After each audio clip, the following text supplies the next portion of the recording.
골로새서를 함께 보도록 하겠습니다. 골로새서는요, 바울사도의 이제 4차 전도 여행이라고 저희들은 이야기합니다. 4차 전도 여정이라고 이야기하는데, 예루살렘에서 체포돼서 이제 로마로 옮겨지고 그곳에서 2년간 감금되어 있는 상황 속에서 편지가 기록이 됩니다. 그래서 이제 흔히들 옥중서신이라고도 불리는 4편의 편지가 있는데, 그 가운데 이제 하나가 골로새서입니다. 저희들이 한번 지도를 통해서 전체적인 흐름을 한번 살펴보고 골로새서 들어가도록 하겠습니다. 우리가 이제 알다시피요, 4차 전도 여정이라고 하면은요, 이것이 이제 바울 사도가 예루살렘에서 이제 체포돼서부터의 시작이죠. 바울이 예루살렘에서 체포가 되고 나서 가이사랴로 이제 옮겨지게 됩니다. 충독이 가이사랴에 있었기 때문이죠. 그래서 이제 이곳에서 머물면서 2년 동안 머물면서 재판을 기다리게 돼요. 근데 재판이 사실은 잘 진행이 되질 않습니다. 이제 충독은 유대인들의 눈치를 봐야 되고, 또 바울 사도의 이제 뭐 뇌물을 바라기도 하고, 그래서 옥에 가둬놓고서는 재판을 하질 않아요. 그러다가 이제 바울 사도가 로마 황제에게 시민권자니까, 로마 시민권자다 보니까 로마 황제에게 이 재판을 갖다 항소를 하게 되면서 로마로 가게 되죠. 그래서 이제 가이사랴에서 2년을 있다가 그곳에서 이제 가게 되는데, 시돈에서 이제 배를 타고서는 무라항으로 가고, 무라에서부터 시작해서 다시 이제 니도, 그리고 이제 그레데 섬점의 살로메, 라세아, 미양 이 지역을 거쳐서 가게 되는데, 여기서 이제 가다가 그만, 우리가 알다시피 이 프라우사라고 하는 그 유라굴로라고 하는 광풍을 만나서 14일 동안이나 이제 뭘 하냐면 그 배가 이제 조난을 당해서 이제 14일 동안 조난을 당하죠. 그러다가 이제 이탈리아가 아니라 이제 멜리데, 이 시칠리아 섬 건너편에 있는 멜리데라고 하는 작은 섬에 도착을 해서 이곳에서 겨울을 나게 됩니다. 이곳에서 겨울을 나고, 그리고 나서 이제 로마로 입성을 하게 되죠. 그래서 로마에서 가택연금이 당하게 됩니다. 그래서 가택연금이라고 하는 건 뭐냐면, 재판에 옥에 갇혀지는 게 아니고요. 이제 재판에 이제 항소가 됐으니까 재판을 위해서 이제 아직 죄가 확정이 된 게 아니니까요. 유죄라고 확정이 된 게 아니니까 고소자가 와서 재판이 진행이 되는 걸 기다리면서 가택연금이 된 상태에서 머물러지게 됩니다. 그러니까 이게 이제 우리가 흔히 이야기하는 이제 옥중서신이 기록되어질 때 옥이라고 하는 건데, 이때는 이제 사실은 옥이 아니죠. 가택연금이니까 가택연금서신이나 뭐 그렇게 얘기를 해야지 정확한 말이 될 것 같은데, 어쨌든 로마에서 이렇게 가택연금 상태에 있을 때에 그 다음에 이제 어떤 일들이 벌어지냐면은요, 2년 동안 연금이 되잖아요. 이때 이 골로새라고 하는 곳의 지도자예요. 교회 지도자인데, 이 교회 지도자가 뭐 바울 사도가 갇혔다라는 소식을 듣고 찾아오게 됩니다. 이 사람이 누구냐면 에바브라라고 하는 사람입니다. 이 에바브라가 누구냐면요, 골로새, 히에라볼리, 라오디게라고 하는 세 개 지역의 교회를 감독하는 감독자입니다. 그리고 바울 사도가 에베소에 있을 때, 두란노 서원에 있을 때 바울 사도의 제자가 된 사람이고요. 그리고 이제 이 사람이 직접 가서 골로새 지역을 가서 골로새, 히에라볼리, 라오디게아라 이 지역에 전도를 해서 교회를 세웠던 사람이 바로 이 에바브라라고 하는 사람이에요. 그래서 이 에바브라가 골로새에 있었던 이 사람이 이제 로마에 있는 바울을 찾아가게 됩니다. 그리고 이제 이때에 이제 찾아갔을 때 골로새 소식을 듣죠. 골로새 소식도 듣고, 히에라볼리 소식도 듣고, 라우디아게라의 소식도 듣고요. 그리고 오는 와중에 에베소, 이 아시아 지역에 있었던 교회들에 대한 소식을 듣게 돼요. 접하게 돼요. 그래서 이제 바울 사도가 그 소식을 듣고 편지를 씁니다. 편지를 쓰면 누구 편에 보내주냐면 골로새에서 왔었던 에바브라 편에 보내주면 되는데, 에바브라 편에 보내질 않고요. 에베소 출신인 이 두기고라고 하는 사람 편에 편지를 보내게 돼요. 근데 이때 이제 누구랑 같이 가냐면 골로새 교회의 감독자, 전체 지도자는 이제 에바브라지만, 이 교회라고 하는 성도들이 모여서 식사를 함께 나누고 예배를 드리는 거는요, 가정집들, 당시에 회당에서나 교회에서 이루어진 게 아니라 가정집에서 있어졌는데, 그 가정집, 가정교회 가운데 하나가 빌레몬이라고 하는 사람의 가정에서 골로새 교회 예배 집회가 벌어지곤 했는데 그게 이제 교회로 사용됐는데 이 빌레몬 집에서 도망 나온 종이 있었어요. 오네시모라고 하는 종이. 이 종이 로마에까지 도망을 왔다가 어떻게 이제 바울을 만나서 바울의 제자가 된 사람인데 바울 사도가 이 오네시모를 두기고 편에 같이 보냅니다. 그래서 이제 에바브라가 에바브라의 소식을 듣고 편지를 써서 다시 가는 거죠. 그래서 이제 이때 누가 가냐면 두기고와 오네시모 편의 편지를 어떤 편지? 에베소 교회 소식을 들었는데 문제가 있었다라고 그랬어요. 그래서 에베소 교회 문제를 해결하기 위한 겉면의 편지 에베소서가 기록이 되고요. 골로새 교회 문제도 있었단 말이에요. 골로새 교회 문제를 해결하기 위해서 골로새서라고 하는 편지를 쓰고요. 오네시모가 가잖아요. 오네시모를 보낸단 말이에요. 도망 나왔던 종이 주인에게 집에 돌아간다는 거는요, 거의 뭐 이건 생명을 걸어야 되는 거예요. 당시에는요. 그러니까 빌레몬에게 개인적인 편지를 써서 오네시모를 용서해 줄 것을 부탁하는 편지를 씁니다. 그래서 이 세 편의 편지가 동시에 가는 거예요. 에베소서, 골로새서, 빌레몬서라고 하는 세 편의 편지가 두기고와 오네시모 편에 들려서 에베소서, 골로새로 가게 됩니다. 그게 이제 세 편의 편지가 가는 거죠. 그리고 이제 로마에 갇혀 있다는 소식을 또 듣고서는요, 누가 어느 교회에서 이제 또 사람을 보내냐면요, 빌립보에서 사람을 보냅니다. 빌립보 교회에서요. 빌립보 교회는 뭐 마게도냐 지방에서 처음으로 바울 사도가 개척했던 교회고, 바울 사도가 이 지역에 전도 여행을 갈 때 끊임없이 후원을 했었던 교회가 빌립보잖아요. 이 빌립보 교회에서 에바브라 디도라고 하는 사람을 갖다가 대표로 해서 바울 사도에게 방문을 해요. 그래서 이 에바브로디도가 로마에 있었던 바울 사도에게 방문하고 문안하고 빌립보 교회에 대한 소식을 전합니다. 근데 또 빌립보 교회에서도 작은 문제가 있었어요. 그래서 이제 이 문제 때문에 바울 사도가 빌립보 교회의 도움에 대해서 감사, 또 그들이 열심히 신앙생활하는 것에 대한 격려, 그리고 가지고 있었던 문제, 교회 성도들 간에 있었던 갈등이 있었거든요. 그래서 그 갈등에 대한 해결책. 그래서 이제 그렇게 편지를 써서 에바브라 디도 편의 편지를 보내는데 이게 이제 뭐냐면 빌립보서입니다. 빌립보서. 그래서 이제 그러니까 옥중에 있을 때 쓴 편지가 4개의 편지인데 에베소서, 골로새서, 빌레몬서는요. 한 번에 기록이 돼서 같이 간 거예요. 두기고와 오네시모 편에서 한 번에 전달이 되는 거고요. 빌립보서는 그 다음에 에바브로 디도라는 사람에 의해서 소식을 듣고 쓰여진 편지가 빌립보서입니다. 그래서 이제 에베소서, 골로새서, 빌레몬서에는요. 비슷한 내용이 담겨져 있어요. 같이 편지를 써서 그런지 모르지만 같은 내용들, 비슷한 내용들이 포함이 되어져 있습니다. 특별히 이제 골로새서, 빌레몬서는요, 한 교회에 보낸 편지예요.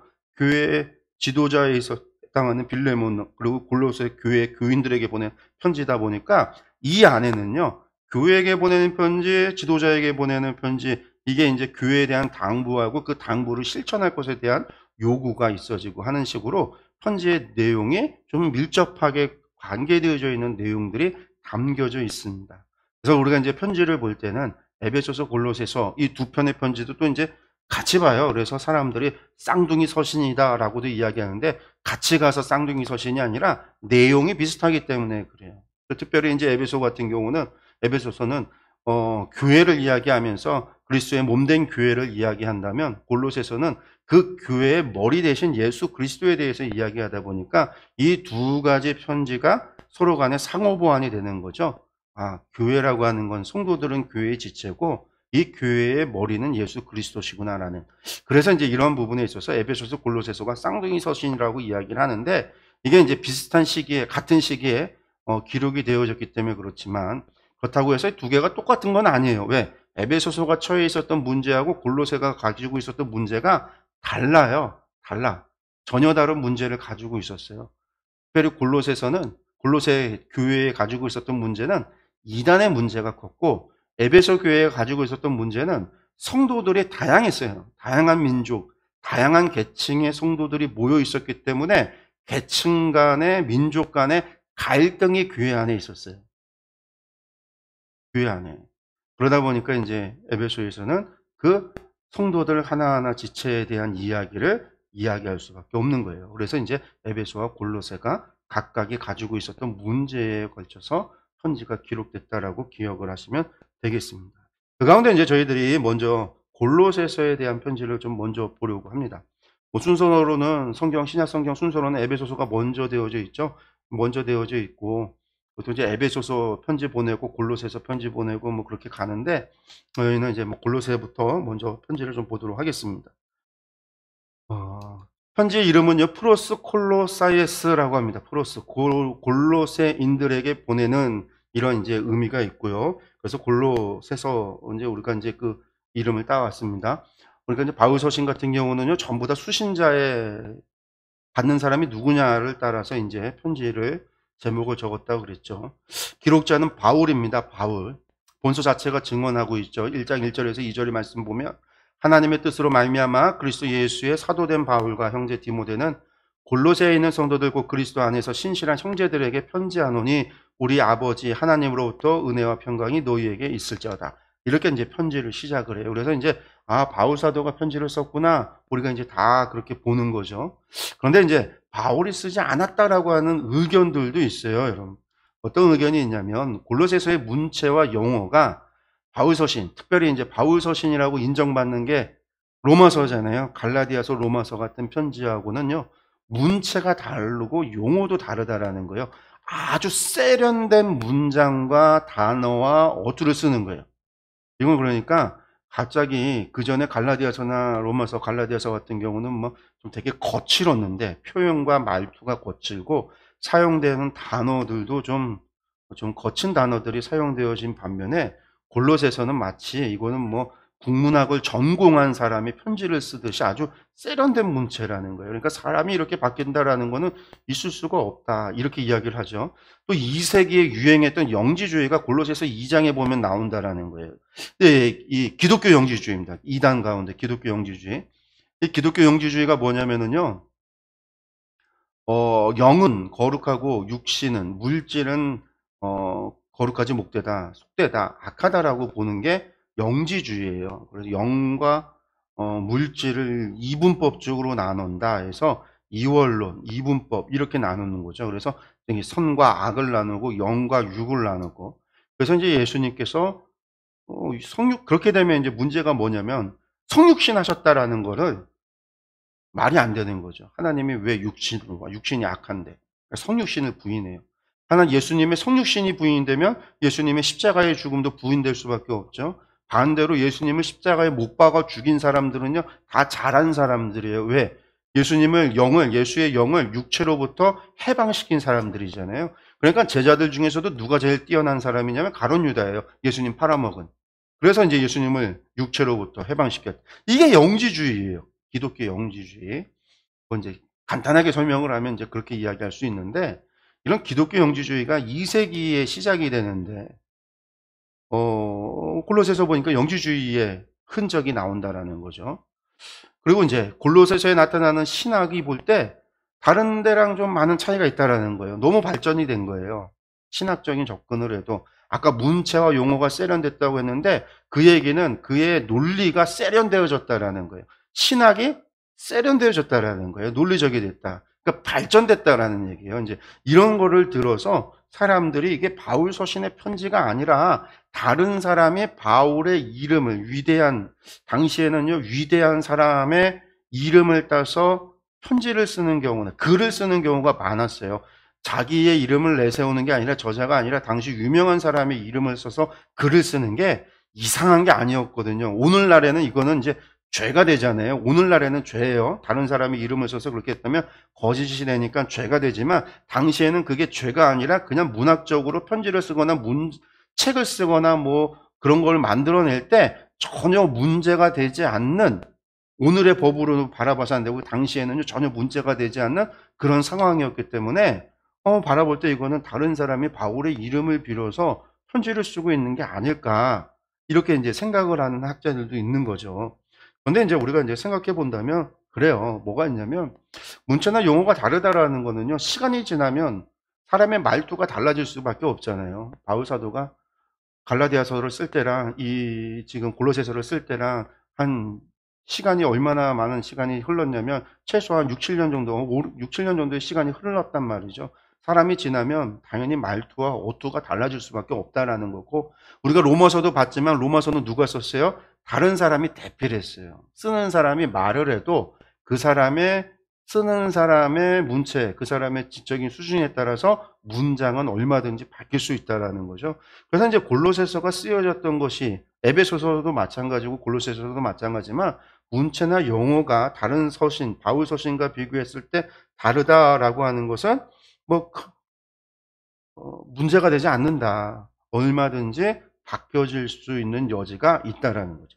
두 번째 이제 2세기 영지주의가 등장해 기독교 영지주의라고 이야기하지만 이거는 좀 잘못된 얘기예요. 제가 말씀드렸지만 이건 왜냐하면 이제 2세기 영지주의 기독교 영지주의가 등장한다. 그래서 이것을 초기 영지주의다라고 이야기하는데 이게 이제 뭐가 잘못된 거냐면 이게 뭐 사람들이 좀 잘못 알고 있는 게 기독교 영지주의는 2세기에 발전이 됐지만 나오기 시작했지만 영지주의라고 하는 이게 헬라 사상이거든요.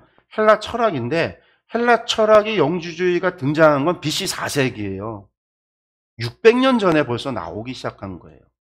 그리고 예수님 당시 활동하던 당시 1세기 때에는 헬라화에 의해서 많은 사람들이 헬라 철학, 이게 이제 영지주의가 헬라 철학에서 나온 영지주의가 이미 많은 사람들한테 영향이 끼쳐졌어요. 그래서 신약을 보면은요, 영지주의, 기독교 영지주의 이단이 주장하는 거 이전에 헬라 철학의 영지주의에 영향을 받아서 기록한 이야기들이 너무 많아요. 그러니까 요한복음 같은 경우는 그 헬라 철학 영지주의에 영향을 받아서 기록이 된 거예요. 요한복음뿐만이 아니라 예수님의 말씀을 전하는 복음서, 마태, 마가, 누가복음에도 그런 이야기들이 많아요. 그러니까 이 영지주의, 헬라 철학의 영지주의가 뭐냐면 이게 단순한 철학의 문제가 아니었거든요. 당시 기술과학, 과학과하고도 연관이 있었어요. 그러니까 BC 4세기에서 3세기, 2세기로 넘어가면서 그리스 신화의 세계에서 신화의 세계를 살던 그들이 과학 혁명이 일어나는 거죠. 학문의 혁명이 일어나죠. 그 당시에 이제 소크라테스, 우리가 잘 아는 소크라테스, 플라톤, 아리스토텔레스 같은 철학자, 위대한 그리스 철학자들이 나오지만 이 사람들이 철학자들만이 아니에요. 과학자들이었고 천문학자들이었고 이 사람들이 다 전부 다 그런 사람들이었어요. 그래서 세상에 대한 이해가 바뀌어요. 어떻게 바뀌냐면 뭐 지구 이제 천동설이라고 하는 것도 그때 나오는 거예요. 우리는 이제 지금 지동설을 이야기하지만 지동설 이전에 천동설이 있었잖아요. 그 천동설이 그리스에서 나온 거예요. 그 4세기, 3세기 때. 그때 천동설이 나온 거예요. 그럼 천동설 이전에 뭐가 있었냐? 구약에 보면 나오잖아요. 하늘에 궁창이 있고 땅이 있고 땅 아래는 뭐가 있어요? 스올이 있고. 근데 이게 당시 고대 사회의 사람들이 세계를 이해했던 그들의 세계관이에요. 그러니까 이 밑에 스올이 있다라는 거. 땅 속의 해저에 스올의 세계가 있어요. 그러니까 거기에 누가 있어요? 그리스에서는 하데스, 스올을 다스리는 하데스가 있는 거고, 땅에는 인간이 있는 거고, 그 위에 궁창이 이렇게 천공이 있어요. 거기에서 해와 달과 별이 왔다 갔다 해요. 이 해와 달과 별들이 전부 다 신이에요. 그 궁창 위에는 뭐가 있어요? 신들의 신전이 있어요. 그래서 이제 올라가는 거죠. 그게 이제 천동설이 만들어지고 과학이 밝혀지면서 이런 거 없다. 지구는 둥글다라는 이야기가 나오기. 그때 이미 지구가 둥글다라는 것을 이야기하기 시작을 했고, 그리고 이제 하늘이 8층으로 되어 있다라고 이야기했고, 그러면서 이제 나오기 시작한 게 그거예요. 세상은 모나드라고 하는 우리식으로 이야기한다면 신이에요. 하나님인데 이 하나님으로부터 세상의 모든 것이 나왔다. 유출됐다. 근데 이건 뭐냐면 영적인 거예요. 영적인 거. 물질적인 것이 아니에요. 왜? 물질적인 것은 땅에 있잖아요. 주거짐. 그래서 이제 이것은 영적인 거. 그래서 영적인 것에서부터 유출돼서 나온 것들이 이렇게 나오면서 별도 되고 달도 되고 태양도 되고 이 땅의 생물들도 되고 그래서 물질적인 것으로 되어진 거예요. 그래서 사람이 죽으면요 흙으로 돌아가듯이 죽어지면요 우리의 영혼은 다시 모나드, 우리의 신에게로 돌아간다. 이게 이제 영혼의 순례라고 하는 이게 이제 헬라 철학에서 나오기 시작을 한 거예요. 그래서 이제 신약에 들어가면 영혼의 순례라고 하는 구약에서 없었던 개념들이 나오기 시작하는 게 이 헬라 철학의 영향을 받아서 설명하기 때문에 그런 이야기가 나오는 거예요. 하나님, 신에게로 돌아간다. 죽어서 영혼이 다시 돌아간다라는 거예요. 구약에는요, 그런 개념 없어요. 천국을 간다라는 개념이 없어요. 모세 오경에 천국 간다라는 개념이 없어요. 천국에 대한 이야기도 하지 않아요. 그냥 이 땅에서 하나님 백성으로 살다가 죽으면 끝인 거지. 그것이 복된 인생인 거고.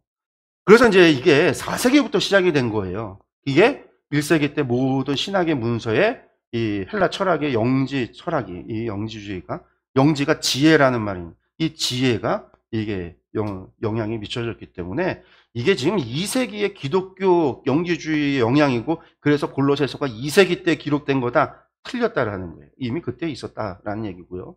그리고 이제 다른 뭐 서신서와 비교했을 때 발전된 신학이다라고 하는데, 뭐 이것에 대해서는 뭐 여러 가지 이야기가 있어요.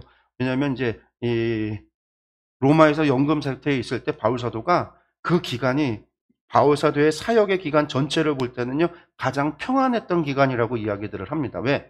어디 돌아다니면서 뭐 돌 맞고 매 맞고 뭐 태장 맞고 그리고 난파당하고 그럴 일들이 없었으니까요. 도리어 로마 군인의 보호 아래 그가 집안에서 평안이 있었기 때문에 그가 자신의 지금까지 전해왔고 복음을 전했던 것들을 정리할 수 있는 시간이 충분했고, 이것에 대한 정리의 결과가 이 에베소서 골로새서의 문제에 답을 하면서 표현되어진 것이 아니냐, 이렇게 이야기를 해요. 왜냐하면 골로새서의 이야기의 많은 부분은요, 사실 로마서에서도 나와요. 로마서에 있는 이야기가 골로새서 가운데, 예수 그리스도께서 교회의 머리 된다라는 얘기는 뭐 로마서에 이미 하고 있거든요.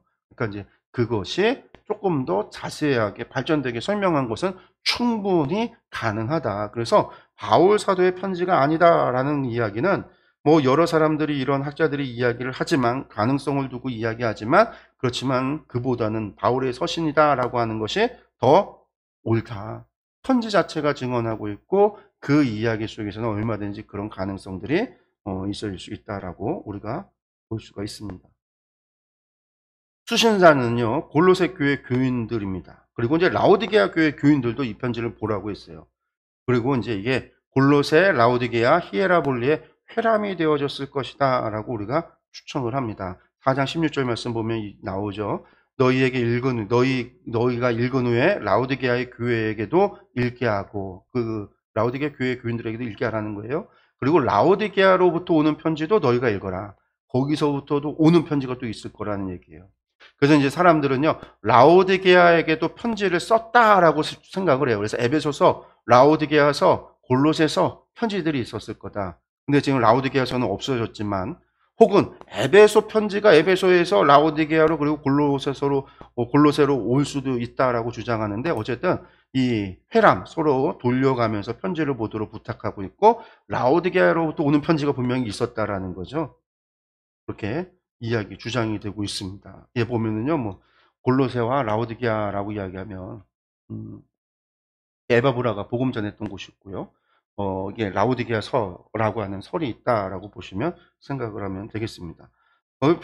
지도를 잠깐 보실까요? 지도 보시면은요, 여기 같이 모여 있어요. 골로새, 라오디게아, 히에라볼리. 예, 여기 있어요. 여기. 이 BC 안디옥에서 에베소로 내려가는 길에 보면 골로새, 이 히에라볼리, 라오디게아로 지나가는데, 여기가 이제 계곡이거든요. 이 계곡을 따라가면 요 세 개의 도시가 저렇게 붙어 있습니다. 지도를 영어 지도를 좀 보면은요, 이렇게 되어 있어요. 루커스 강이라고 하는 강이 이렇게 흘러가는데, 요 강을 따라서 히에라볼리하고 골로새는 산지 지역이에요. 양쪽에 산의 위에 히에라볼리, 골로새가 있고 그 사이에 루커스라고 하는 강이 이렇게 지나가는데, 요 아래쪽에 라오디게아 교회의 도시가 있어요. 그래서 라오디게아에서 보면은 이렇게 이제 오른편에 골로새, 왼편에 히에라볼리가 다 보여요. 오늘날 같으면요, 하나의 도시밖에 되지 않을 거예요. 거리상으로 매우 가까운 거죠. 근데 당시에는 이제 마을 이렇게 만들어지니까요, 도시가 만들어지니까 이렇게 따라 이렇게 구분이 되지만, 어쨌든 여기가 서로가 보이는 그런 위치에서 이렇게 도시가 있습니다. 우리가 이제 또 보시면 우리가 그런 거 나오죠. 라오디게아 교회 하면은 우리가 이제 요한계시록이 제일 먼저 생각이 나요. 왜냐면 차지도 뜨겁지도 않은 이 미지근한 이 라오디게아 교회. 왜 그런 얘기가 나오냐면은요, 히에라볼리에서는요 온천이 나와요. 온천이. 여기가 아주 유명한 고대 온천 지구예요. 온천이 엄청 큰 온천이 나와요. 그래서 뜨거운 물이 흘러서 나오는 거죠. 그리고 골로새는요, 계곡물이 나오는 거예요. 반석에서 계곡물이 나와요. 그래서 이게 아주 차가운 물이 나옵니다. 그래서 이제 우리가 뜨겁지도 차갑지도 않다라는 얘기가 히에라볼리에서 나오는 뜨거운 물과 골로새에서 나오는 차가운 물이 산지에 있으니까 흘러내려서 어디로 갈까요? 루커스 강으로 흘러내려가는 거예요. 흘러내려가서 만나는 곳이 어디냐면 라오디게아예요. 그래서 이 라오디게아 교회 앞에 지나가는 강은요, 미적지근해요. 미지근한 물이 가는 거예요. 그래서 이제 이 라오디게아 교회에다 편지를 쓸 때 요한계시록에서 차지도 뜨겁지도 않은 걸 책망을 하는 거는 니들 앞에 있는 이 미지근한 물, 그것을 들어서 얘기를 편지를 쓰고 있는 거죠. 요 사이가 계곡이 흘러가는데 우리가 생각해야 되는 게 우리나라 한국의 계곡을 생각하면 안 됩니다, 여러분. 한국의 계곡을 생각하면 안 돼요. 우리 한국 계곡은 이렇게 생겼잖아요. 이렇게 수박 담가 놓고 발 담가 놓고 이렇게 있으면 차가운 거. 이렇게 여름에 이런 이제 계곡을 생각하는데 그런 계곡이 아니에요. 여기 보시면요. 이게 아나토리아 고원에서 에베소로 내려가는 골짜기에 있는 이런 어마어마한 골짜기, 이게 이제 골짜기죠. 엄청난 산 사이의 골짜기가 이게 뭐 킬로 단위로 있는 거예요. 우리나라 골짜기처럼 이렇게 좁은 계곡이 아니라 우리가 요단지구대, 이스라엘의 요단지구대 여리고 앞에 그 동부산지하고 유대산지하고 만나는 사해바다가 만나지는 그곳이 수킬로가 되거든요. 어마어마하게 넓은 지역이에요. 그걸 계곡이라고 부르는데 우리나라의 계곡이랑 사이즈가 다르다라는 것을 여러분들이 기억을 해 두셔야 됩니다. 여기 보시면 이제 이게 히에라볼리 지역에 가면은요, 히에라볼리의 관광지 가면은 옛날 히에라볼리 도시를 이렇게 도감도를 이렇게 만들어 놓은 건데 여기 밑에가 계곡이고 위에 엄청난 절벽이죠. 위에 산지 지역에 도시가 엄청나게 큰 도시가 발달을 했죠. 그리고 여기 보면 이게 이제 온천이 땅에서 솟아나와서 가는데 석회로 되어져 있어서 하얗게 이렇게 되어져 있어요. 이게 다 물이고 하얀데 이렇게 보면 이 사진이 조금 날까요? 이게 전부 다 이제 석회고 온천이 나와서 흘러가요. 그러니까 요게 이제 어떻게 되냐면 이런 식으로요. 이렇게 이제 이렇게 연못같이 이렇게 조금씩 이 석회가 굳으면서 물이 고이고 흘러가고 이게 전부 다 온천이에요. 우리가 이제 저희 구체구 가면 황롱에서 봤던 누런색 황롱이 아니라 그렇게 이제 계단식으로 이렇게 가는데 이게 전부 온천이에요. 고대 세계에서 온천이 있어서 여기가 어마어마하게 유명한 곳이었죠. 그리고 이제 뭐 로마 제국의 로마 시대 사람들은 목욕하는 걸 즐겼기 때문에 온천이, 그래서 이제 히에라볼리가 환락의 도시예요. 환락의 도시. 당시 고대 세계 로마 시대 때에도 환락의 도시가 히에라볼리였어요. 그리고 이제 라오디게아입니다. 이건 라오디게아 신전터인데 라오디게아는요 아래쪽에 있잖아요. 원래는 골로새가 훨씬 큰 도시였는데 시간이 지나고 바울 사도가 활동하는 1세기 때에는요 이 라오디게아가 훨씬 더 큰 도시가 됩니다. 정치의 중심 도시가 돼서 정치적으로 아주 중요한 도시가 돼서 매우 큰 도시가 돼요. 그래서 이제 신전 크기도 어마어마하게 큰 신전이 있었고요. 네, 여기가 이제 이 신전, 지금도 발굴하고 있다고 그래요. 이 신전이 엄청난 신전이 있고 이게 옛 도시의 터고 이게 이제 옛날 도로라고 합니다. 도로를 만들어 놨는데 도로가 폭이 아주 넓죠. 그러니까 넓다라는 얘기는 그만큼 도시가 큰 도시였다라는 거예요. 그게 이제 라오디게아였다라는 거고요. 그 다음에 이제 골로새가 아주 작은 골로새 도시가 있습니다.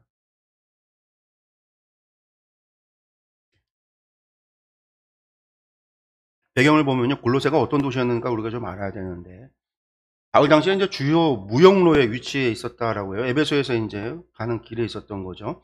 교통의 요지였습니다. 에베소에서 유브라데 강으로 가는 길목에 있었고요. 그리고 이제 온갖 종류의 동서 문화와 사상, 종교와 철학들이 교류가 활발하는. 그러니까 히에라볼리는 환락의 도시였고 라오디게아는 정치적인 도시였다면 골로새는요 학문의 도시였어요. 그러니까 많은 사람들이 자신의 학문을 자랑하는. 당시 바울 사도 같은 경우도 유대교 같은 경우도 사실은 학문의 일환으로 표현이 되어 있어요. 그러니까 이제 종교, 철학, 학문 이런 것들이 만나서 발전됐던 도시가 골로새예요. 그러니까 당연히 이곳에는요 온갖 철학이, 온갖 이단 사상이 들어올 수밖에 없어요. 그래서 이제 이곳에서 기독교 최초의 이단이라고 이야기할 수 있는, 뭐 최초의 이단은 아니지만 뭐 이제 다른 뭐 이단들 많지만 이제 영지주의 이단이라고 하는 이 영지주의가 교회 안에 문제를 일으키기 시작했던 첫 번째가 골로새 교회예요. 그래서 이제 다른 데도 보면 이단 문제, 로마서에 이단 문제 안 나오잖아요. 갈라디아서에 이단 문제 안 나오고 고린도전서, 고린도후서에, 데살로니가전서에 이단의 문제 전혀 없어요. 근데 이제 이단의 문제에 관련된 첫 번째 편지가 이 골로새 편지예요. 지도를 보면은요, 바로 이렇죠. 에베소에서 이 유브라데 강으로 가기 위해서는 로마도 가도로 갈 때 요 길을 따라서 가는 거예요. 요쪽은 비아 세바스테라고 하는 가도가 있었고, 에베소 항구에서부터 시작해서 이 계곡을 따라 올라가면, 강을 따라 올라가면 골로새를 통해서 비시디 안디오, 이고니온, 루스드라, 더베, 그래서 이제 길리아가 게이트 지나서 다소를 해서 이 아마누스 산맥 넘으면 비시디 안디옥으로 가는 거죠. 그럼 여기서부터 이제 뭐예요? 이단길, 메소포타미아 이걸 따라서 저기 바벨론까지 가는 거죠. 그래서 요 길이 당시의 무역로, 가장 되게 중요한 무역로였어요. 동서교역로였어요. 그리고 이제 이 동서교역로다 보니까 이 헬라의 문명과 어디의 문명이요? 이 동방의 문명이, 이 페르시아의 문명이 만났던 곳이 바로 이 아나톨리아 고원지대인 거죠. 고원지대. 특별히 이제 저희들이 보면은 여기가 에게해인데, 에게해 주변에 있었던 도시들은 전부 다 그리스 도시예요. 그리스예요. 우리가 오늘날 자꾸 그리스 하면, 그리스 이 아테네 반도에 있었던 지금의 이제 그리스 지역, 아테네 요 지역, 거기만 그리스라고 생각하는데, 거기만 그리스가 아니라 이 에게해를 중심으로 환 에게해죠. 이 바닷가에 있었던 모든 도시들이 그리스 도시고 그리스 국가들이에요. 그래서 이제 페르시아와 전쟁을 해서 만들어졌던 이 아테네 동맹이, 델로스 동맹이라고 하는 동맹이 무슨 동맹이냐면 그리스 도시 국가들의 동맹인데, 이 에게 주변의 모든 도시는 뭐 그 드로아, 버가모, 지금 에베소, 여기가 전부 그리스 국가, 그리스인들이라는 거예요. 그리스 사람들이 살던. 이 사람들이 전부 다 헬라 문명권에 있었던 거죠. 그리고 이제 이쪽은 이제 페르시아 문명, 로마 같은 경우는 특별히 이제 여기가 셀레우코스에 의해서 지배당하면서 페르시아 이쪽에 동방의 문명이 들어왔던 것들이 만나고 융합이 되던 곳이 바로 요 지역이 바로 아나톨리아 고원에서 융합이 되는데, 그 중에서도 그 융합을 갖다가 일으켰던 도시가 골로새라고 하는 도시예요. 왜? 여기가 학문의 장이었으니까. 학문의 장. 그래서 이제 여기가 문명의 융합이 이루어졌던 곳이다. 여러분들 그렇게 생각을 하시면 됩니다. 이 골로새 교회에 나오는 이단의 종류가 여러 가지가 나옵니다.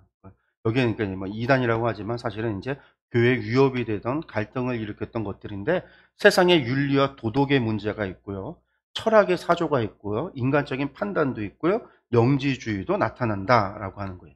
그래서 이게 헬라의 영향에 따라서 헬라의 세상의 윤리, 도덕, 왜 그러냐면 당시에 헬라의 철학 사조는 두 가지였거든요. 스토아와 에피쿠로스. 스토아 학파는요, 금욕주의를 이야기를 했어요. 이게 전부 다 영지주의의 영향이에요. 왜냐하면 육체는 나쁘잖아요. 영적으로 우리가 선한 거고, 우리가 모나드로 돌아가야 되니까 이 금욕을 통해서 우리의 육체를, 육적인 것들을 갖다가 억압하는 철학사조가 스토아 학파였고, 인생은 끝이다라고 하는 게 에피쿠로스예요. 그래서 우리의 영적으로 쾌락을 추구하는데, 우리가 이제 오해하는 게 쾌락주의니까 막 쾌락을 누리는 걸 이야기하는 게 아니라, 그런 쾌락이 아니라 정신적인 쾌락이에요. 그래서 이제 뭐 묵상을 하고 영혼의 자유함을 주려고 하는, 그러니까 한마디로 돌을 닦듯이 그런 이제 에피쿠로스라고 하는 쾌락주의, 그런 철학들, 그런 도덕이 이거를 얘기하는 거예요. 헬라의 영향을 받은, 그리고 철학과 인간적인 반응. 그 유대의 영향도 받았습니다. 동쪽에서도 온다고 그랬잖아요. 장로의 유전, 이 장로의 유전의 메인 유대의 율법주의 하는데, 장로의 유전이라고 하는 거는 미드라시를 얘기하는 겁니다. 여러분들 성경 볼 때 장로의 유전이 나오면 무조건 미드라시구나라고 생각하면 돼요. 그럼 미드라시는 뭐냐면 구약 성경의 토라를 해석한 게 미드라시예요. 해석. 그러니까 누가 해석하느냐에 따라서 다르단 말이에요. 누가 해석을 하느냐에 따라서. 뭐 오늘날도 마찬가지예요. 동일한 본문을 가지고 어떤 목사가 이렇게 설명하고 이런 목사는 이렇게 설교하고, 각각의 설교가 막 다르듯이 장로들도 서로 다른 이야기를 많이 해요. 그게 이제 미드라시예요. 구약 성경을 해석한 것이 미드라시예요. 그리고 이제 구전율법이라고 해서 입으로 내려오는 율법은 미시나라고 이야기를 하는 건데, 이 중에 이제 장로의 유전은 누구의 가르침에 따라서 다 다른데, 그게 진리일 수 없잖아요. 어떻게 말씀이 누구에 따라서 달라진다라고 한다면 그게 진리일 수 없잖아요. 근데 그것을 믿는 사람들은요, 이것을 자신의 생명처럼 여겼단 말이에요. 그래서 이거대로 안 하면 사람을 갖다가 죽이기까지 하는 일들이 벌어지는 게 장로 유전이에요. 바리새인들에 의해서. 이게 이제 이 유대교 영향에 의한 율법주의, 장로 유전을 따라서 나오는 유대 영향. 그 신비주의가 또 있었어요. 신비주의. 동양의 신비주의 같은 천사숭배. 그건 유대교에도 천사숭배가 있어요. 유대교 천사숭배가. 이건 유대교 신비주의. 여러분들 잘 모르시지만 유대교 신비주의가 있습니다. 유대교 신비주의. 이 사람들 신비주의 이거 보면은 거의 뭐 그 인도의 브라만, 인도 신비주의랑 뭐 그렇게 차이가 없어 보일 정도로 뭐 아주 이상한 신비주의를 추구를 하고 그런 것들이 발전이 되는데, 사실은 이 신비주의도 좀 중요하긴 해요. 왜 이런 신비주의가 나중에 계시록을 기록하는 데 영향을 미치거든요. 계시록의 이야기 속에 그런 것들이 나오긴 하는데, 천사숭배, 히브리서에서도 이 천사숭배 문제를 다룹니다. 히브리서에도 유대인들이 천사를 숭배했기 때문에. 그래서 이런 문제들이 골로새 교회에 영향을 끼친 거예요. 그러니까 골로새 2단이라는 게 얼마나 복잡해요. 영지주의만이 아니라는 거죠. 윤리, 도덕, 철학, 인간적인 판단, 또 이건 헬라적인 거고, 또 유대의 영향에 따라서 장로의 유전, 당시 미드라시에 따른 뭐 이야기들, 또 신비주의 빠져 있는 뭐 이런 것들까지 해서 골로새가 가지고 있었던 문제가 엄청난 거죠. 엄청난 거예요. 그러니 이제 바울 사도가 얘들에게 편지를 쓰면서 어떻게 편지를 쓰냐면 한마디로 이거예요. 세상 윤리, 도덕, 철학, 인간적인 판단, 영지주의 이런 것이 있고 장로의 유전이 있고 청사 숭배를 하지만 우리 예수 그리스도는 이 모든 것 위에 계신 분이시다라는 거죠. 이 모든 것보다 뛰어나신 분이라는 거예요. 너희가 천사 숭배하냐? 천사보다 위대하신 분이 예수님이시다라는 거예요. 너희가 장로의 유전을 따르냐? 그 장로보다 위대하신 분이 예수님이시다라는 거예요. 모든 세상의 윤리와 도덕 철학 예수 그리스도. 왜 예수님이시냐? 예수님은 하나님이시기 때문에, 하나님의 아들이시고 이 땅 가운데 오셔서 우리의 모든 죄를 대속하신 분이시기 때문에, 우리의 구세주가 되시기 때문에 이보다 뛰어나다. 그래서 이제 그분이 우리 교회의 머리가 되셨다. 그러니까 우리 교회 안에 세상의 윤리, 세상의 도덕, 세상의 철학, 세상의 누구 어떤 인간적인 판단, 영지주의, 뭐 장로의 유전, 천사 숭배 가지고 교회 안에 들어와도 교회의 머리는 예수님. 그 모든 것이 예수님보다 뛰어나지 못한데 너희가 그런 것들에 미혹되느냐? 우리는 머리 대신 예수님에게로만 초점을 맞추면 되고 예수님의 말씀만 들으면 되고 그 말씀 예수님의 가르침대로 살아가면 된다. 이게 이제 골로새서예요. 그래서 이제 골로새서엔 예수님을 교회의 머리가 되신 분으로서 소개를 하는 거죠. 왜? 이런 문제들 때문에. 교회가 가지고 있었던 이런 문제들에 대한 답으로서 바울 사도가 그렇게 제공하고 있는 거예요. 기록 용대는요, 60년에서 61년경입니다. 바울 사도의 4차 전도 여정 시기고요. 4개의 옥진 서신 가운데 하나입니다. 아까도 말씀드렸죠. 골로새에서 누가 왔다고 그랬습니까? 2년간 연금되어 있을 때 에바브라가. 그러니까 우리가 이제 에바브로디도 이 두 사람을 자꾸 헷갈려 해요. 빌립보 교회 지도자는 에바브로디도고요. 에바브로디도. 골로새 교회의 지도자는 에바브라입니다. 에바브라. 이제 에바브라가 방문을 하고 소식을 듣고 그 소식에 따라서 어떤 편지를 썼냐면 두기고와 그리고 이제 오네시모 편에 에베소, 골로새, 빌레몬서를 써서 편지를 보냈다라고 하는 겁니다. 그래서 이때 편지, 로마 가택 연금되어져 있었던 60년경 2월에서 62년 사이에 이 편지들이 이게 이제 연금되어 있었던 사이고요. 요 사이에 편지가 기록됐다라는 겁니다.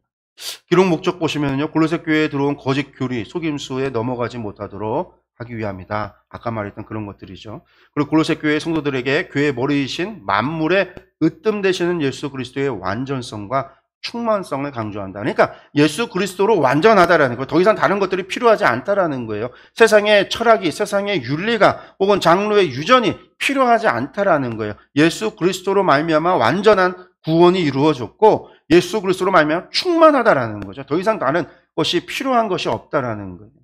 그리고 이제 그리스도를 전파하여 그리스도 안에서 새 생활을 할 수 있도록 실제적인 삶을 권면합니다. 여기서도 이제 권면이 나와요. 로마서에서도 뒤에 삶을 이야기하죠. 여기서도 삶을 얘기하는 거예요. 권면. 어떻게 우리가 그러면 그리스도를 우리의 머리 드신 그리스도를 믿고 우리는 어떻게 교회의 성도로서 어떻게 살아가느냐. 그 권면의 내용은 그리스도 안에서 완전하게 세우기 위함이다라는 것입니다. 이것이 이제 골로새서를 쓴 비록 목적이죠.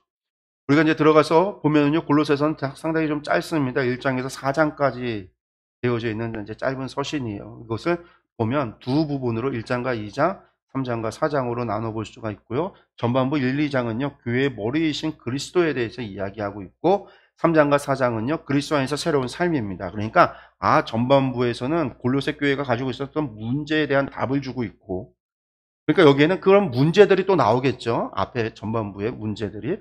후반부에는요, 그리스도 안에서의 새로운 삶을 이야기하잖아요. 겉면의 말씀이 3장과 4장에 걸쳐서 있구나. 어떻게 살아가야 되는가? 성도의 삶을 어떻게 살아가야 되는가? 그 이야기를 지금 후반부에서 하고 있구나. 우리가 그렇게 알 수가 있습니다. 그래서 이것을 통해서 무엇을 얘기하냐면, 그리스도 안에서 주를 닮아라. 이건 겉면에 해당하는 부분이죠. 그리스도를 닮아라. 앞에 있는 거는 이론적인 문제 이런 거 있어요. 우리 교회가 예수 그리스도의 머리 되셨어. 그래서 우리는 어떻게 해야 돼? 주님을 닮아서 주님께 하듯 이 세상에서 살아가야지. 주님 안에서 주를 닮은 삶을 살아가야 된다라는 거. 이게 이제 골로새서의 핵심이다라고 말씀드리겠습니다. 그럼 한번 내용을 자세히 보기 들어가서 보도록 하겠습니다. 먼저 각각의 1부와 2부는요. 다시 세 부분으로 나눠집니다. 세 부분으로요. 그중에 첫 번째 1장 1절에서 1장 12절까지는요. 감사와 기도예요. 골로새 교회에 대한 감사와 기도입니다. 이것을 다시 두 부분으로 나누면 성도들에 대한 감사가 있고, 그리고 이제 성도들을 위한 바울 사도의 기도가 시작이 됩니다. 그래서 먼저 성도들의 감사에 대한 이야기를 보면은요. 여기서 나오죠. 이와 같이 우리와 함께 종된 사랑하는 에바브라에게 너희가 배웠나니 그는 너희를 위한 그리스도의 신실한 일꾼이요 성령 안에서 너희 사랑을 우리에게 알린 자라. 에바브라가 왔기 때문에 그에게 이제 소식을 듣고 나서 편지를 쓰는 겁니다. 그래서 이제 에바브라에 대한 이야기를 하고, 골로새는 사도 바울이 직접 개척했던 교회가 전혀 아니라는, 누가 개척을 했는가? 에바브라가 개척을 했다. 너희는 에바브라에게 배웠다라는 것이죠. 그래서 이제 에바브라가 누구냐라고 한다면 골로새 출신이고 창립자였습니다. 이 이름의 뜻은 이제 물거품이라고 하는데, 라오디게아, 히에라볼리 교회들 역시 전부 다 에바브라의 감독하에 있었어요. 에바브라가 그 세 지역의 교회 지도자였습니다. 그럼 이제 감옥에 투옥되었을 때 방문했고요. 골로새 교회 소식을 전했고, 그로 인해서 바울 사도가 골로새서 편지를 쓰게 됩니다. 그리고 이제 얼마간 바울과 함께 로마에 머물렀던 사람입니다. 그래서 이제 여기 보면은요, 또 빌레몬서에 보면 같이 썼던 편지를 보면은요, 그리스도 예수 안에서 나와 함께 갇힌 자 에바브라로 표현을 해요. 그러니까 에바브라가 바울 사도를 만나러 왔다가 무슨 일을 당했는지 모르지만 바울과 함께 연금됐던 거예요. 가택연금. 그래서 이제 돌아갈 수가 없었기 때문에 바로 누구 편에요? 두기고 편에 편지를 썼다라는 거죠. 에바브라가 바울 사도와 함께 로마에 갇혔었던 사람이기도 합니다. 그리고 이제 고린도 교회의 성도들을 위한 기도를 1장 9절에서 12절에 하고 있습니다. 바울 사도가 하는 기도 내용을 잠깐 볼까요? 같이 읽겠습니다. 이로써 우리도 듣던 날부터 너희를 위하여 기도하기를 그치지 아니하고 구하노니 너희로 하여금 모든 신령한 지혜와 총명에 하나님의 뜻을 아는 것으로 채우게 하시고 주께 합당하게 행하여 범사에 기쁘시게 하고 모든 선한 일에 열매를 맺게 하시며 하나님을 아는 것에 자라게 하시고 그의 영광의 힘을 따라 모든 능력으로 능하게 하시며 기쁨으로 모든 견딤과 오래 참음에 이르게 하시고 우리로 하여금 빛 가운데서 성도의 기업의 부분을 얻기에 합당하게 하신 아버지께 감사하게 하시기를 원하노라. 아멘. 저는 편지를 쓰면서 전반부에 이렇게 성도를 위한 기도 중보하는 거는 이제 보통 편지를 쓰면서 이제 인사와 함께하는 덕담이죠. 이게 복을 빌어주는 하나님 앞에 이야기하는 그런 이제 기도인데, 여기서부터 이 9절 말씀에 보면 이런 이야기가 나오죠. 우리도 듣던 날부터 너희를 위해 기도하기를 그치지 아니하고 있다라는 거예요. 이게 무슨 얘기일까요? 에바브라가 방문해서 골로새 교회 문제를 이야기했을 때 그 이야기를 듣고 그 날부터 너희를 위해서 계속해서 기도했다라는 겁니다. 그러니까 지금 골로새가 가지고 있었던 교회 문제가 심각한 문제인 거예요. 지금 심각한 문제. 그래서 이제 그것 때문에 하나님 앞에 기도하고 뭘 구하고 있어요? 신령한 지혜와 총명에 하나님의 뜻을 아는 것으로 채우기를. 그러니까 온갖 이설, 온갖 주장하는 것들이 막 교회 안에 들어왔단 말이죠. 대부분 그런 사람들은 어떤 사람들이냐면요. 아는 척하는 사람들이에요. 아는 척하는 사람들. 자랑하는 사람. 근데 사실 골로새가 그런 도시입니다. 그러니까 뭐냐면 아테네 도시가 그런 도시예요. 아레오바고가 광장에서 사람들이 나와서 자신의 주장하고 자신이 이야기하는 거를 갖다가 막 수사하게 발달된 게 자신이 주장하는 것을 남들을 설득하기 위한 거잖아요. 그래서 자신의 사상을 이야기하면 그것에 대해서 반론하는 사람이 나와서 이야기하고 이런 논쟁이 막 벌어지는 게 광장의 역할이에요. 아레오바고라는 광장의 역할. 우리가 또 알다시피 또 그리스는요, 어떤 도시였어요? 직접 민주제를 행했던 도시잖아요. 우리는 직접 민주가 아니죠. 대의 민주죠. 우리 이제 국회의원을 뽑아서 국회의원을 통해서 하는 간접 이제 민주주의죠.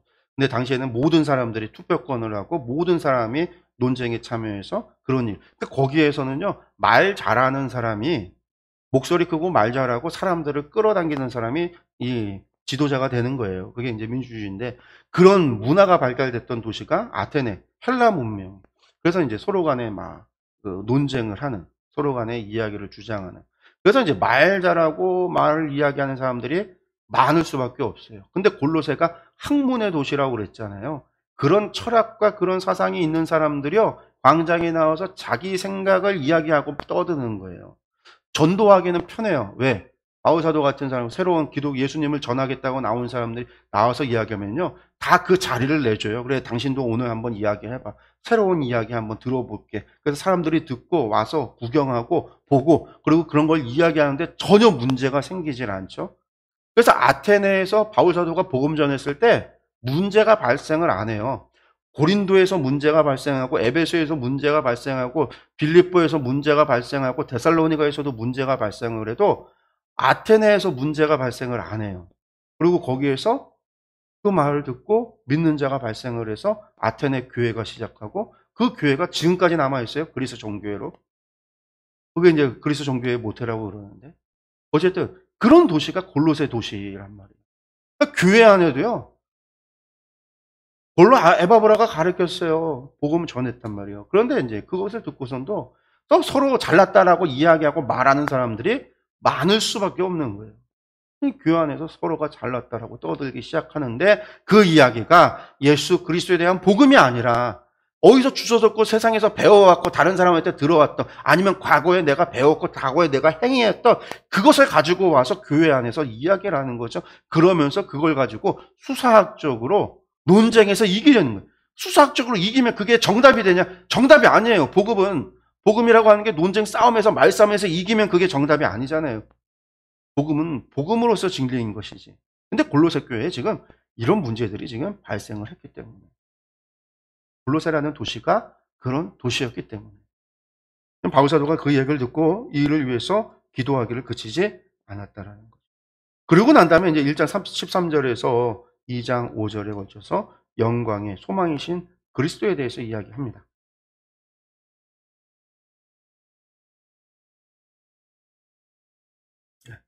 영광의 그리스도이신 그리스도는요, 그리스도의 우월성과 바울의 수고에 대한 두 부분으로 나눠져서 말씀이 나오는데, 먼저 그리스도의 우월성에 대한 이야기를 보시면은요, 아까 말씀드렸어요. 많은 사도가 나오지만 예수님께서 그 모든 것에 뛰어나다라는 이야기. 이게 이제 바울 사도가 복음을 전하면서 사용하는 수사학이죠. 그게 수사학이. 그게 논리기도. 골로새서가 바울 사도가 이야기하는 것이 무엇인지를 보면은요.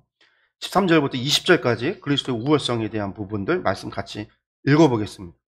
그가 우리를 흑암의 권세에서 건져내사 그의 사랑의 아들의 나라로 옮기셨으니 그 아들 안에서 우리가 속량 곧 죄사함을 얻었도다. 그는 보이지 아니하는 하나님의 형상이시여 모든 피조물보다 먼저 나신 이시니 만물이 그에게서 창조되되 하늘과 땅에서 보이는 것들과 보이지 않는 것들과 혹은 왕권들이나 주권들이나 통치자들이나 권세들이나 만물이 다 그로 말미암고 그를 위하여 창조되었고 또한 그가 만물보다 먼저 계시고 만물이 그 안에 함께 섰느니라.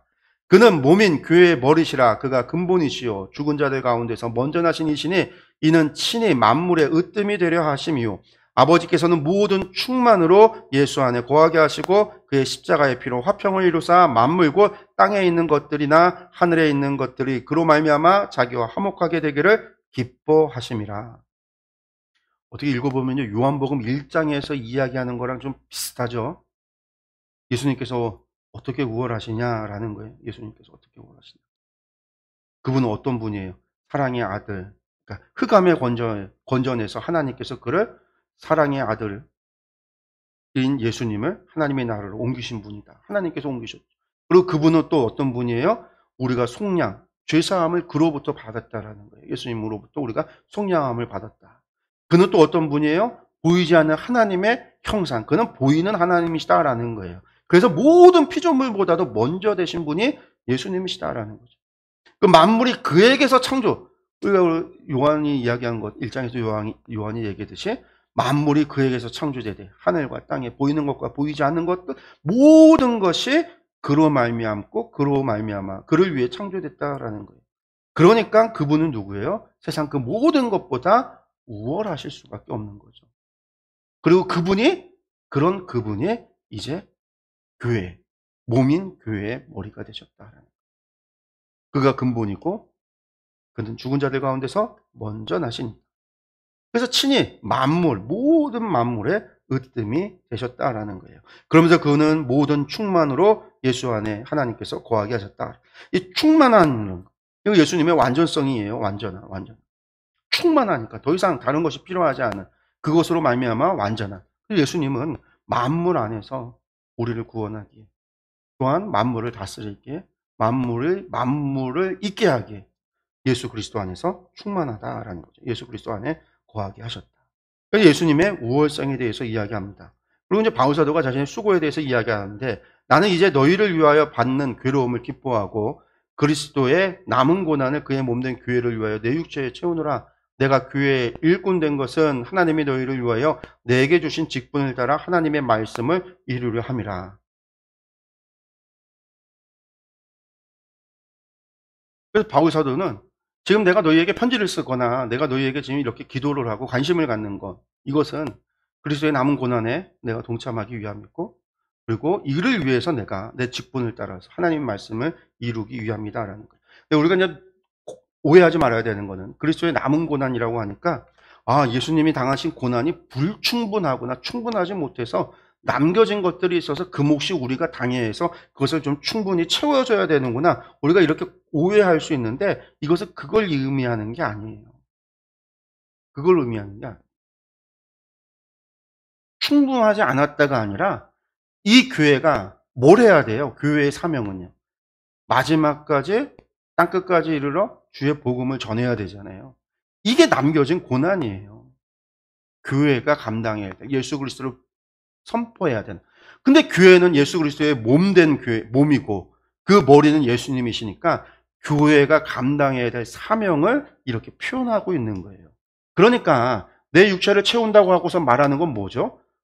하나님이 너희를 위해 내게 주신 직분을 따라서 하나님의 말씀을 이루려 한다. 다른 말로 내게 주신 사명을 따라서 내 사명 감당하려고 한다. 고난 감당한다고 해놓고선 사명을 얘기하잖아요. 그러니까 이게 예수 그리스도의 고난이 불충분하다가 아니라 교회에게 남겨져 있는 그 사명, 그런데 이 사명에 내가 감당한다라는 거예요. 이거 나중에 베드로전서에 가면요, 베드로 사도도 그걸 얘기해요. 그리스도의 남은 고난에 동참해. 그 고난에 동참하지 않는 자는요, 그리스도인이 아니라는 거예요. 그리스도의 남은 고난이 뭐라고요? 사명이라고요. 땅끝까지 이르러 주의 복음을 전하는 거, 이게 사명인데 이것에 동참하지 않는 자 그리스도인이 아니라는 거예요. 베드로전서에서. 베드로는요. 이게 그리스도의 남은 고난. 내가 이것을 위해서 내가 지금 수고하고 있다. 그러니까 이 얘기는 뭐냐면 너희가 좀 내 말을 좀 잘 들어봐 줘. 편지를 쓰면서 자기를 이제 어필하고 있는 거죠. 이야기하고 있는 거죠. 보면서 2장 1절에서 3절에 내가 너희와 라오디게아에 있는 자들과 물은 내 육신의 얼굴을 보지 못한 자들을 위하여 얼마나 힘쓰는지를 너희가 알기를 원한다. 예. 왜냐하면 라오디게아, 히에라볼리, 골로새, 바울사도가 개척한 교회가 아니니까 바울을 한 번도 못 본 성도들도 많단 말이에요. 그들에게 있어서 사도 바울은 뭐 그냥 우리 교회 지도자가 에바브라가 바울 사도 선생님 얘기 많이 했지만 전에는 들었지만 누군지는 모르는. 근데 너희가 나의 수고를 좀 알기를 원한다. 이는 그들로 마음의 위안을 받고 사랑 안에서 연합하여 확실한 이해의 모든 풍성함과 하나님의 비밀인 그리스도를 깨닫게 하려 합니다. 내가 이렇게 하는 거는 다 너희들이 그리스도를 깨닫기를 원해서라는 거죠. 그 안에는 지혜와 지식의 모든 보화가 감추어져 있느니라 말씀하고 있습니다.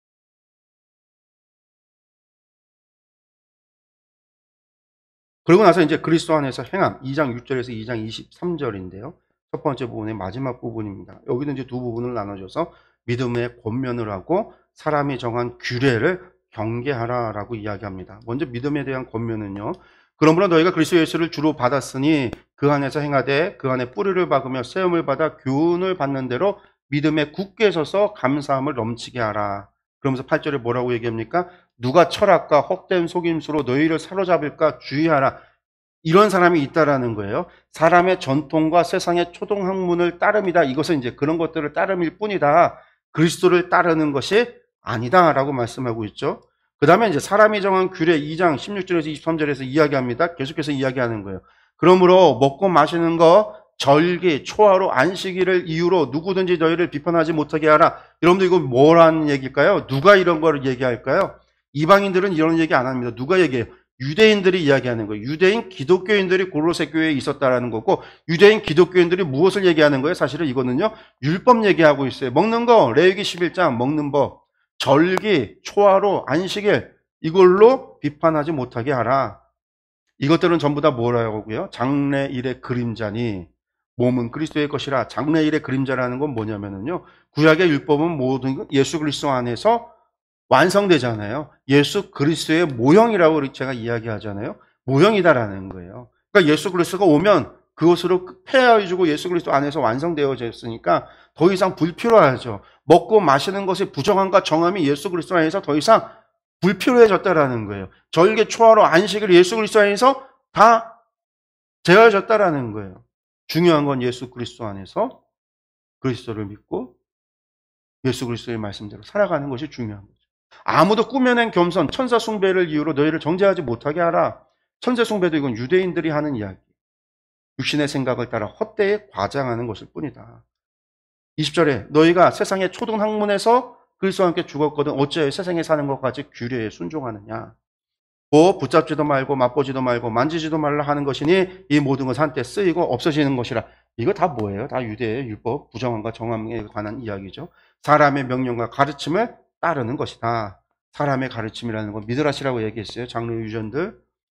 이런 것들이 자의적 숭배와 겸손과 몸을 괴롭게 하는 데는 지혜 있는 모양이나 오직 육체를 따르는 것을 금하는 데는 조금도 유익이 없다. 여기서 육체를 따르는 것을 금한다. 이 이야기가 뭐냐면 이제 철학으로 이야기하면 스토아파, 육체의 금욕을 주장하는 스토아파의 영향이 이야기하는 거고, 영지주의가 여기서 이제 육체를 나누고 하는 것들이 이제 영지주의다 이야기하는 건데, 이게 이제 헬라의 영지의 영향을 받아서 이런 금욕에 대한 이야기를 하고 있다. 이게 이제 2장 20절, 23절에 나오는 영지주의에 관한 영향을 받은 이야기가 바로 이런 거예요. 그래서 이런 모든 것들을 사람이 정한 규례는 전부 다 경계하라. 유익하지 않다. 그 모든 것은 헛되다. 그것은 다 육적인 것이다. 이렇게 이야기를 하고 있는 거죠. 뭘 따라야 되느냐? 예수 그리스도를 따라야 되는 거예요. 그러니까 이제 이 뒤에 3장부터가 그러면 그거 다 헛되면 우리는 뭘 따르고 뭐대로 살아가야 돼요? 이렇게 질문할 수 있잖아요. 그것에 대한 답이 뒤에 거예요. 3장과 4장. 사람의 규례 따르지 않고 세상의 학문 따르지 않고 세상의 철학 따르지 않고 세상의 사조 따르지 않으면 우리는 뭘 따르고 무엇을 따라 살아가야 되는가? 3장부터 4장까지의 이야기입니다. 이 부분은 제가 이제 다음번에 다음 주에 하도록 하겠습니다. 오늘은 2장까지 말씀 나눴습니다. 네, 골로새에 보낸 편지, 골로새가 가지고 있었던 여러 가지 다양한 문제들, 이런 문제들은 세상의 사조들, 철학들, 학문들, 종교적인 것들, 이런 것들이 교회 안에 들어와서 많은 분란을 일으켰기 때문에 이런 것들에 대한 답을 주고자 바울 사도가 예수 그리스도를 통해서 복음 안에서 그 모든 것들을 이제 해결하려고 이 편지를 썼다. 여러분들 그렇게 기억을 하시고요. 그래서 이제 바울 사도가 전하는 복음은 예수 그리스도 안에서 예수 그리스도가 우리에게 있어서 충만하고 예수 그리스도로 말미암아 충분하다. 예수 그리스도가 완전하신 분으로 세상 그 모든 것보다 우월하시고 교회의 머리 되신 그분의 말씀과 가르침을 따라서 우리가 살아가면 된다라는 것들을 이야기하고 있습니다. 이것을 기억하시기 바라겠고요. 오늘 이것으로 마치겠습니다. 기도하겠습니다.